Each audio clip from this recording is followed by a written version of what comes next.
business. Yeah, when I'm doing that, like the people around me, they don't hear any music, and it's like just me, so it can be quite embarrassing sometimes, but it's not so bad.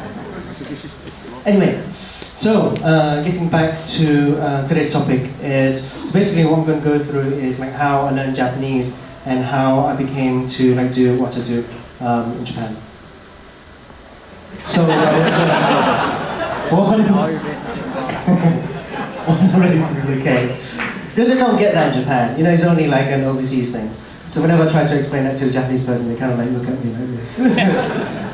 But anyway, so yeah, born and raised in London, brought up in Hackney, and didn't do incredibly well at school. I was kind of like bullied all the time. I had like the full assortment. I was like gang beaten up, like dragged through gravel, and I had my stuff set on fire. It was a lot of fun.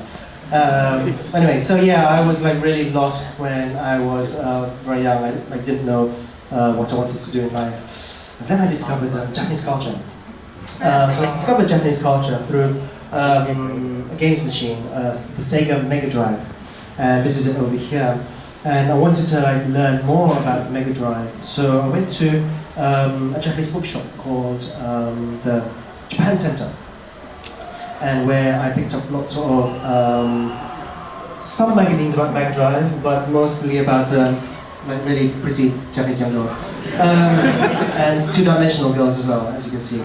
So I couldn't read. I didn't have the opportunity to like learn Chinese when I was a kid.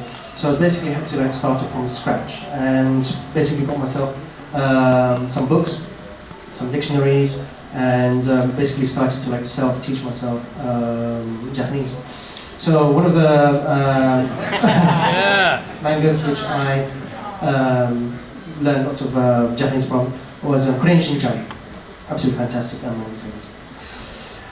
So when I was at the Japan Center one day, the bookshop where I went to like buy lots of Japanese magazines, I saw this magazine cover, which was this one over here, and all of a sudden it started like hover, and it started like glow, and I was like, oh my god, what's this? And it had like this really cute girl on the cover, and I said, okay, that's it. So that's my girlfriend. So I declared her as my girlfriend. So her name was Nishida Hikaru, and I wanted to like know everything about Hikaru-san. So I just like bought all the CDs and videos and stuff like that. And so this was the sort of music that I listened to like 20 years ago. This is one of their tunes.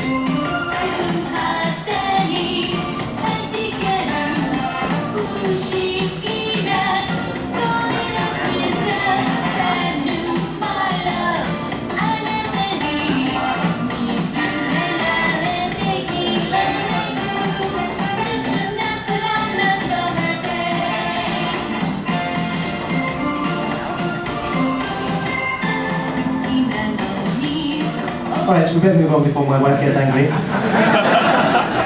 She's sitting over there. Anyway, so listening to Japanese. So Japanese CDs, most of them come with the lyrics. So it's very good for you listening and very good for like studying Japanese at the same time. So 20 years ago, there was like no internet. Can you imagine like no internet? Of course, no internet, you know. Anyway, so back in the era without any internet, I wanted to like watch Japanese TV. So I went along to a bookshop in St. Paul's, and I started to like, rent these videos, which had like some dramas, some variety shows, some anime and so on. And basically, they were like recordings of TV in Japan, and they included the commercials. And so basically at home I would like leave them playing in the background, and it would be as if I was in Japan, like just going about my business, and there was like Japanese TV. And when I was out and about, I would basically record that onto a cassette tape, and I'd listen to the sounds of those TV shows, which also helped me learn Japanese. Writing is very important. I think in this day and age with the internet, lots of folks, they do try to like learn Japanese solely from the internet. And I think that humans have been like learning languages like for like hundreds and hundreds of years through like speaking and through writing. So I definitely think it's like very important to continue to actually write as much Japanese as you can. So there's lots of kanji, and in order to like learn as much kanji as possible, I basically skipped the stroke order. So when you write kanji, there's like a stroke order, and I decided, okay, I don't want to learn that. I just want to like know how it's read and like what it looks like. So this is the sort of thing I've done. Got myself like big pieces of paper, drew like lots of kanji on it, and just stuck it all over my house. So whenever I went to the toilet, there would be like kanji. When I was in the kitchen, there's kanji. And it's basically what I was doing at that time, I didn't realize, was I was using a technique called immersion, language immersion. So basically, this is to immerse yourself in that culture of that language or that culture. And so an example over here is so Hikaru-san, my imaginary girlfriend. So I had like lots of pictures of her and other girlfriends and other girlfriends. And so like the magazine cover, like on the wall over here, I would like memorize like everything that was like written on that magazine cover basically. And so just like little things like this that we could be doing every day amongst our lives to like help us learn language. This is a picture taken very recently in a place called Angel in London.